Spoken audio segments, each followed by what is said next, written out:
অত্যন্ত সংক্ষেপে এই বিষয়টা বলব যে, যে ৪ টা কারণে একটা বাড়িতে গজব পড়তে থাকে। কল্যাণ আল্লাহ পাক উঠিয়ে নিয়ে যান, বরকত উঠিয়ে নিয়ে যান। যে ৪ টা কারণে। যে বাড়িতে এই ৪ টা বিষয় থাকবে। আর ১ নাম্বার হলো যে বাড়িতে বা ঘরের ভিতরে কুকুর থাকবে, ওই ঘরের ভিতরে রাসূলুল্লাহ সাল্লাল্লাহু আলাইহি ওয়াসাল্লাম বলেছেন ওই বাড়ির থেকে রহমত বরকত আল্লাহ পাক উঠিয়ে নিয়ে যান। অর্থাৎ ফেরেশতারা ওই ঘরে প্রবেশ করেন না। এটা স্পষ্টভাবে হাদিস শরীফে এসেছে। যেই ঘরে কুকুর থাকবে এবং ছবি টানানো থাকবে, ওই ঘরে রহমতের ফেরেশতারা প্রবেশ করে এবং সহিহ হাদিস বুখারী শরীফের। নিশ্চয়ই বিষয়টা বুঝতে পারছেন।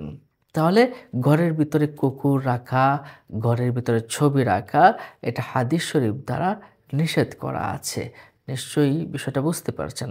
২ নম্বর হলো রাসূল সাল্লাল্লাহু আলাইহি ওয়াসাল্লাম বলেছেন যে ঘরের ভিতরে পেশাব, পেশাবটা জমাট করে রাখা হয়।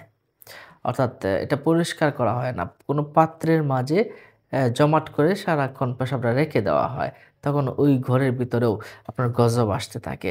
জিন পরি এসে খারাপ কিছু করতে থাকে। এছাড়া রহমতের ফেরেশতারা বের হয়ে যায়। রহমতের ফেরেশতারা যখন বের হয়ে যায় তখন নিশ্চয়ই গজবের ফেরেশতারা আসে, যার কারণে আমরা বলে থাকি, তখন গজব পড়তে থাকে।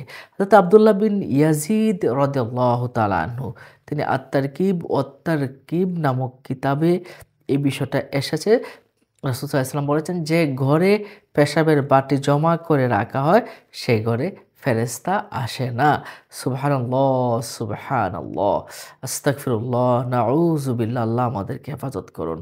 তো এই বিষয়টা আমাদের খুব খেয়াল রাখতে হবে। ৩ নাম্বার হলো যে ঘরের ভিতরে অশ্লীল খারাপ গান বাজাতে গিয়ে যে বাদ্যযন্ত্র রাখা হয়।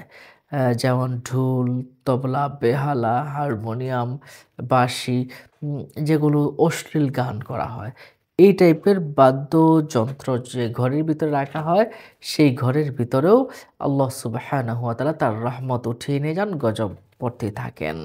হযরত সুহাইব ইবনে গাফালা রাদিয়াল্লাহু তাআলা আনহু থেকে একখানা হাদিস শরীফ আমরা পেয়েছি মুসান্নাফে ইবনে আবি শাইবা এমন একটি গ্রন্থের ভিতরে রাসূল সাল্লাল্লাহু আলাইহি ওয়াসাল্লাম বলেছেন যে ঘরে বাদ্যযন্ত্র থাকে, বেহালা থাকে, সেই ঘরে রহমতের ফেরেশতা প্রবেশ করে না। নাউজুবিল্লাহ, নাউজুবিল্লাহ। সম্মানিত দর্শক ও শ্রোতা, ৪ নাম্বার যে বিষয়টা বলবো, এটা হলো রাসূল সাল্লাল্লাহু আলাইহি ওয়াসাল্লাম বলেছেন যে ঘরে ঘন্টি থাকে, আম মন্দিরে ঘন্টা বাজায় যে ওই ঘন্টিটা যে ঘরের ভিতরে থাকে, ওই ঘরে শয়তান এসে বাসা বাঁধে, জিনরা এসে বাসা বাঁধে এবং ওই ঘরে আল্লাহ পাকের ফেরেশতারা এই ঘর থেকে চলে যায়।